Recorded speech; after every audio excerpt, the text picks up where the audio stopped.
Ndichikutambira zvekare pano paHadzirare 263 pano pachake chikuzivisai manews updates ezvinhu zviri kuitika munyika yedu yeZimbabwe.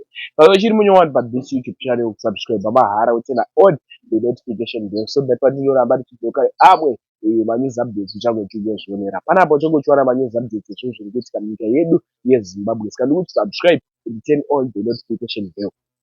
Sekuziva kwamunozviita manews updates panapa tinoona takababatanidza tinenge tichiitira kuti muwane manews updates akati wandei pasame video. First update ividhiyo reladha ranga richifamba rega. Zvino ladha izvo ranga richifamba rega, vanhu vavhunduka vapindwa nekutya vakati aiwa hatisare kutsvagirawo kashort video yakuteerera mastreets esocial media kavidhiyo kemuno muAfrica. Vanhu vari kuromba, vanhu vari kubata juju. Ngatiwonei this video.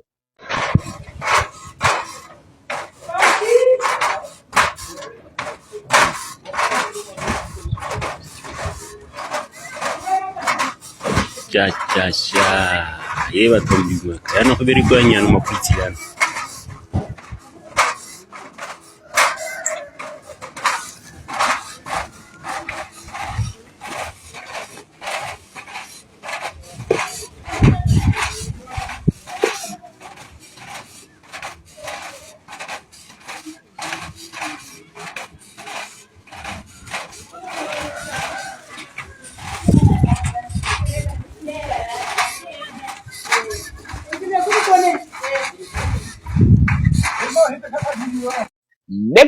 Next update ividhiyo raTambaoga. Tambaoga munhu akaita mukurumbira munyika ino yeZimbabwe. Vazhinji vanomuziva murume wati kutaura nezvake. Abuda mastreets esocial media achikumbira kutengerwa mota kubva kuna sewiki mail chivhayo. Hanzi ndaneta nekutimba pasi, ndaneta nekufamba netsoka yoka. So da kuisira video rake wapedza kuona video utazoona kuta comment section hanzi achada kushandisa poloni pakufamba ndakudawo mota. Ndatione this video.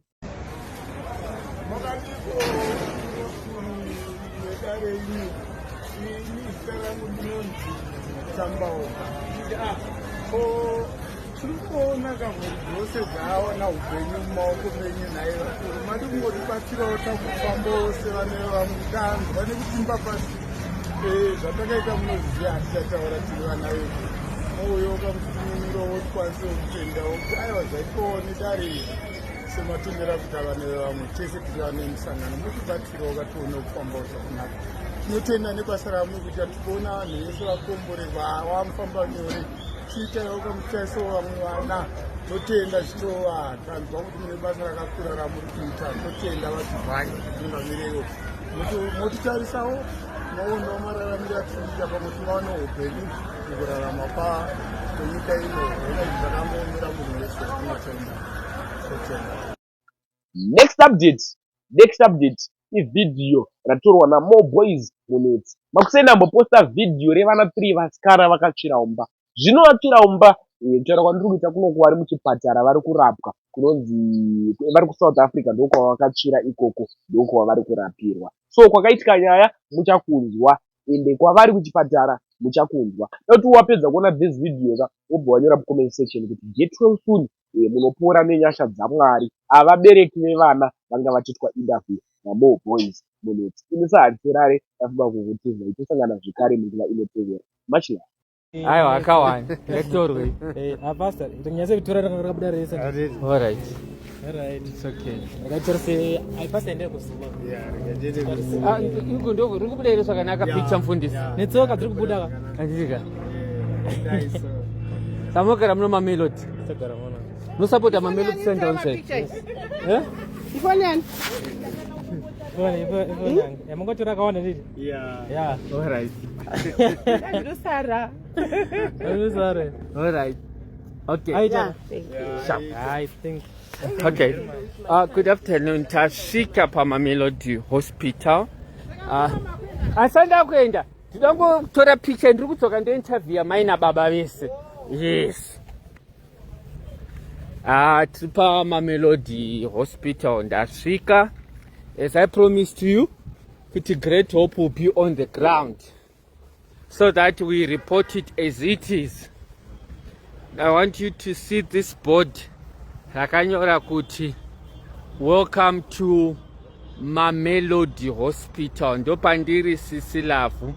Mamelodi Hospital ndo kwandiri. I'm going to be joined in the next 3 minutes by both the parents of vasikana ava. So ndiri paMamelodi Hospital icho. Chibodi icho Mamelodi Hospital. Very good afternoon to you. You just sit for 1 minute. Wherever you are watching this live, this is your advocate Mr. Munetsi Ndasvika ndiri paMamelodi Hospital. Tiri kufambira nyaya dzevasikana vekutsva uko. Handitika ndakwanisa kuona musikana 1 ari nani ake, but vamwe 2 handakwanisa kuvaona, but information yandataura nasister wachona vari ngotaura kuti vana ava 2 vari kudzimbikana. Vese vari pamameshini kubva nezuro, hapana ari kutaura, hapana ari kuitika any movement, ndo zvavari.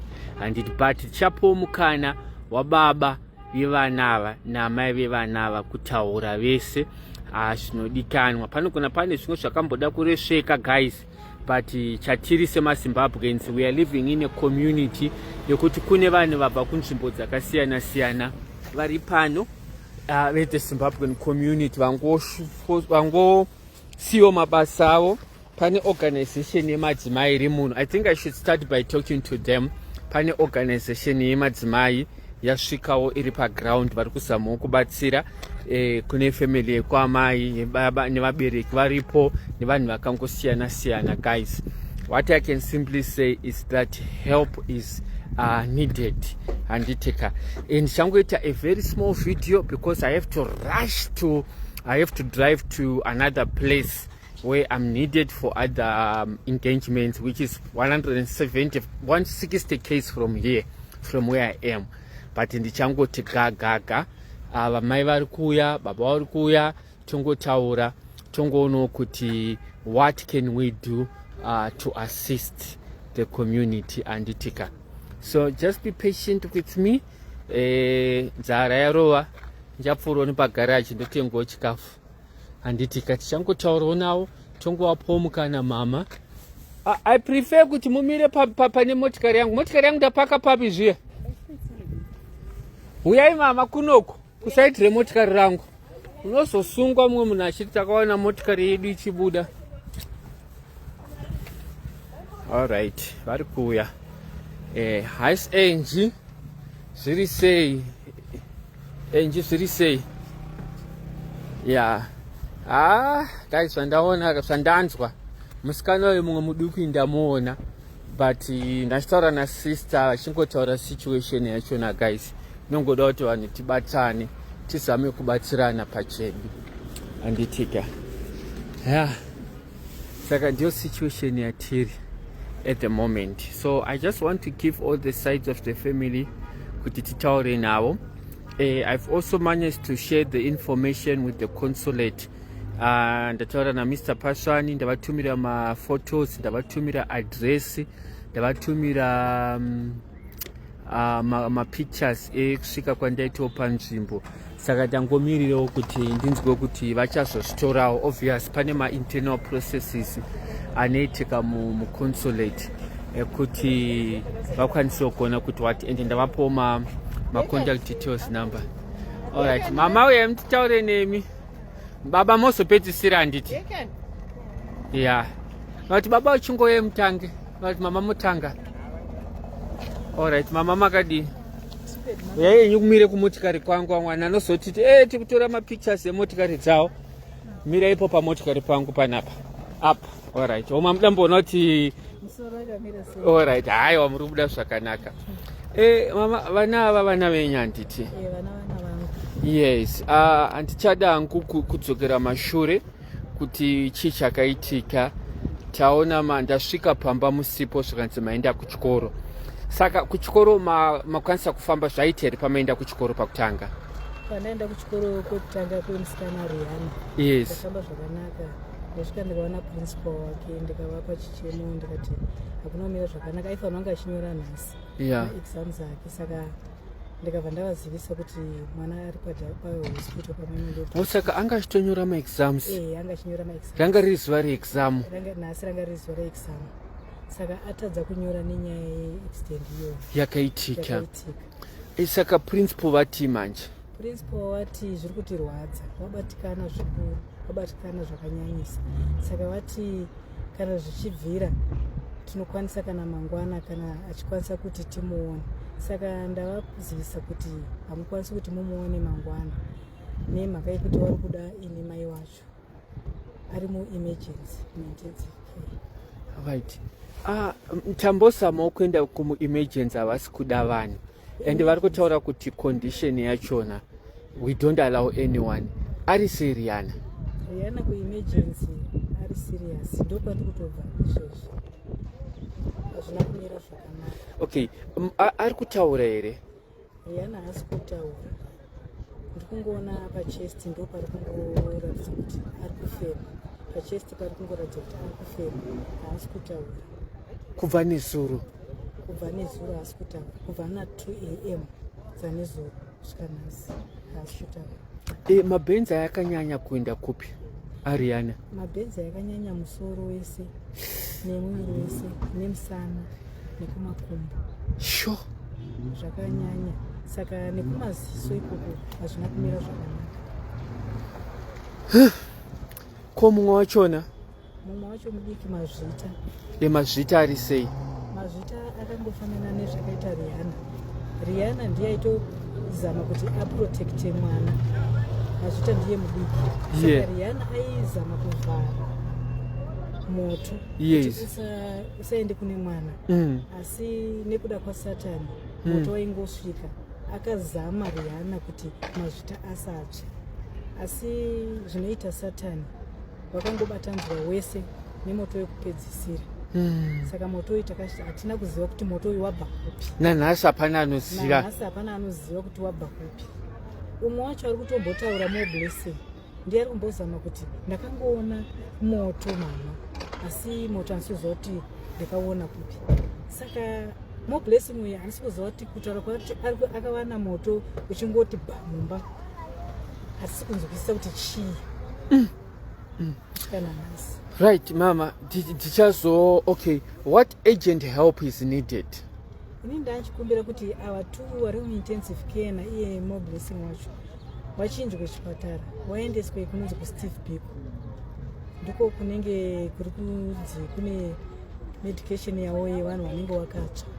Pano paMamelodi Hospital handidi kushora kuti havana kubatsira, vakabatsira zvakanyanyisa, ndinovatenda, asi kuSteve Biko ndiko kunyanya vanodhila nemacases akadai, macases anodhila nayo. Saka nawe iri kunetsa ndeyekuti mari yacho ndiyo isipo, mari ndiyo isipo. Ivo vacho vepano vakambozamawo kuti tiri kutsvagirai nzvimbo kuSteve Biko, tisingazivi kuti vakaona homwe yedu here iri shoma, ndosaka vakati tashaya nzvimbo.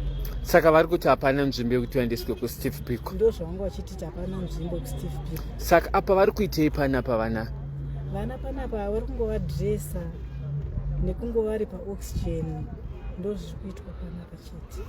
Alright, so tine ishe kuti vana dai vakwanisa kubviswa panapa. And another help that you may need? Ini ndiri kukumbira kuti kana wabva panapa ndo zvandikuona for now. Zvimwe tozotaura zvedu. Taura. Obviously we are aware of the situation yekuti mabhuku akatsva, mapassport akatsva, imba yakatsva, magumbeza akatsva, hembe dzakatsva, mafoni, mubhedhi hapana zviripo.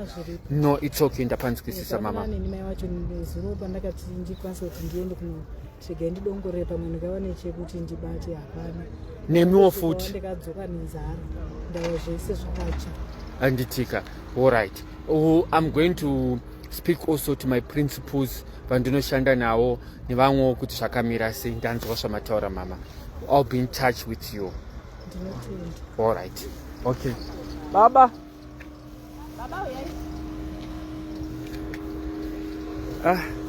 Brothers and sisters, mangoinzwa nyaya yachona, the situation on the ground, kuti vana ava hanzi vakangogara vari pameshini bva musi weSunday, chinongoratidza kuti vari kufema mushina wavari, but vakatsva body yese everything. munogona musiri munhu wekamera baba, vanhu takasiyana. Vanhu takasiyana, mirai nyechipapu, dzokai nyechipapu. Vanhu takasiyana, but sometimes we are forced to be in a situation. Yeah. Baba, taure kuti chiitiko chakaitika sei, shoko rakasvika sei kwamuri? Ndokumbira kuti mungokwidza iski mbichana, ya? Mimi ndandigare namai vacho vakaparadzana kudaro. Yes. Yeah. Ndandisipo ndakatozonzwa yafoni kuti vana vaita sei, vaenda kupi, vaenda kuhospital. Yes. Manya pandakaita kozi ndangozonzwa kuti kumba vana vacho havasina kuziva kuti chii chakaitika. Inogona ngeri technical fault yakaitika kana kuti hameno zvakaita kuti munhu akauya wakakandiwa something munoziva kuti mararame azvinoita. Yeah. Akangosiyana. Saka hatisingonwa kuziva chii chakaitika. Ndazongonzwa ndatorusvika kuti kuchipatara kuti zvaitika. Okay, ndaona muri pano muchimhanya-mhanya muchiti vatengerwe something zvinodiwa and so on, muchingomhanya-mhanyawo muchituma munhu. Yeah. What help is needed for now, Baba?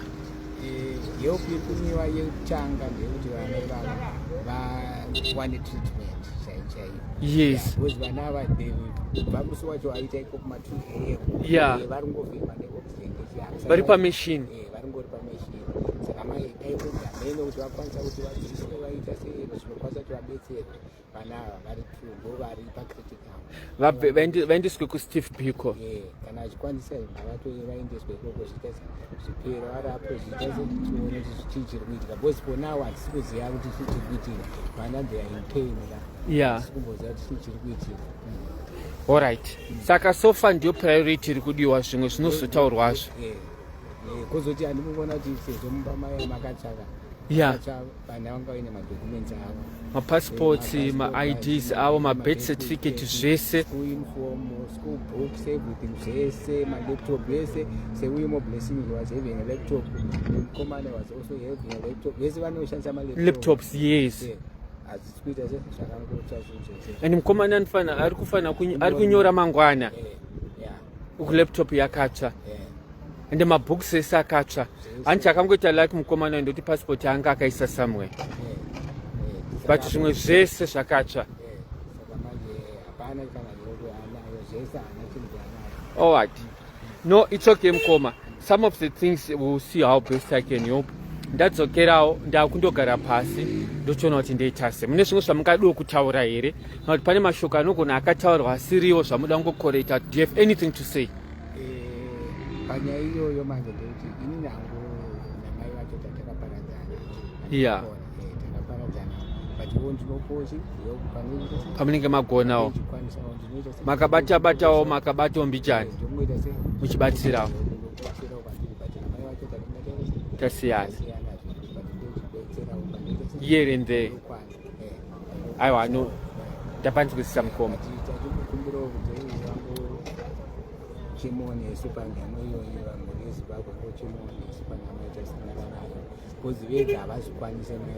Yeah, no, I see.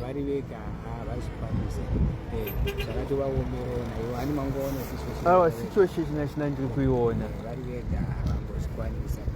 Aiwa, no, it's okay baba, ndazvinzwa. Ini ndichagara pasi ndokupai feedback. Ndapove nokuembassy number dzenyu, manumbers enyu. Ndagadzikana chaona toita sei. Alright baba, maita basa. Guys, pane wandasiya here ane chekutaura. I don't want to leave anyone. Yes. Pane organization yevari mukati. We organization yemadzimai matinonzi chivai vamwe vari kupi? Women empowerment.